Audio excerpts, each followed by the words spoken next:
Thank you, Senator Blumenthal. Appreciate the courtesy. Mr. Cekada, thank you for taking the time to sit down with me yesterday. I just want to follow up on Senator Booker's question. You mentioned that at any one time, 100 agents could be essentially reassigned to work on immigration cases. That's 100 agents out of how many overall? Good morning, Senator. That's 100 agents out of the total agent cadre, which is about 2,400 agents. And I think when we got together, you mentioned that you still have to do some considerable hiring to get up to the capacity you need?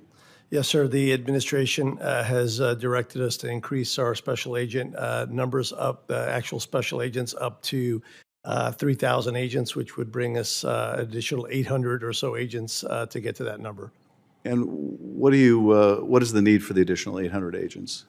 Completely stay focused on violent crime throughout the United States and our cities most impacted by violent crime. And the additional increment of 800 agents, would it enable you to go after more violent crime? Yes, sir. Doesn't that indicate then that taking 100 agents away from dealing with violent crime to focus on immigration when you're already short 800 agents is going to have an impact on the mission? I think that, look, any time we work on the areas that we're responsible for, whether it's tobacco, arson, or explosives, are all ATF's purview. Title VIII was assigned to us as a purview earlier in 2025.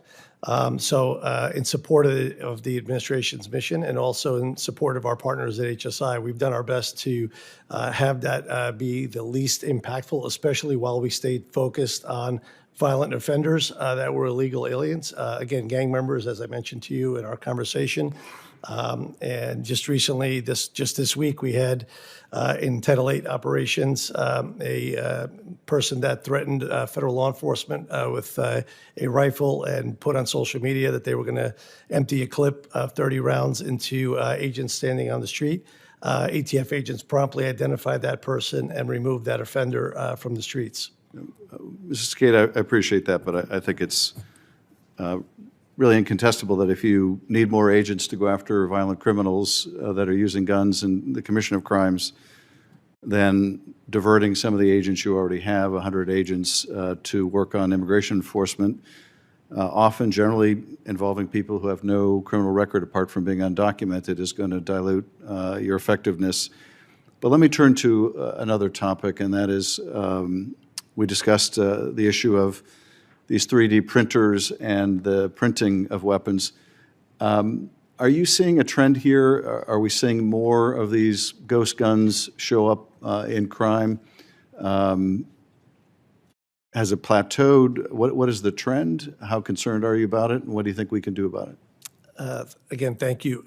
We are seeing a trend as it relates to ghost guns, and I'll include in your definition of guns we also look at privately made firearms as the description we use for 3D printed firearms and for drop-in autoseers, which can convert firearms to shoot fully automatically. This is a trend that we are seeing. Some of these items are printed here within the United States on a printer that can be purchased for a few $100s, and others are being brought into the United States through China. ATF is seeing trends where these products are showing up primarily in jurisdictions that have very strict firearms regulations. In other areas of the country, we don't see much proliferation of these types of firearms. So regardless, ATF is focused on identifying those sources.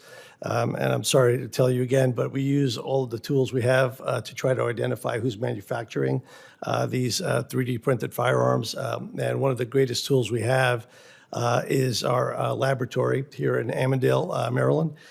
They have the ability to identify the types of polymers that are used and understand where those polymers came from so that we could try to identify whether that firearm, after it was made, traveled in interstate commerce. But we also use DNA to identify DNA profiles that were present for the manufacturer of that firearm as well. One last quick question. Are you seeing a trend in terms of what kind of crimes are being perpetrated with these weapons? Yes, sir. Unfortunately, when prohibited persons find their way into receiving firearms, it's generally a gun crime of some sort, whether it's a shooting, an armed robbery, or other crime of violence. Okay.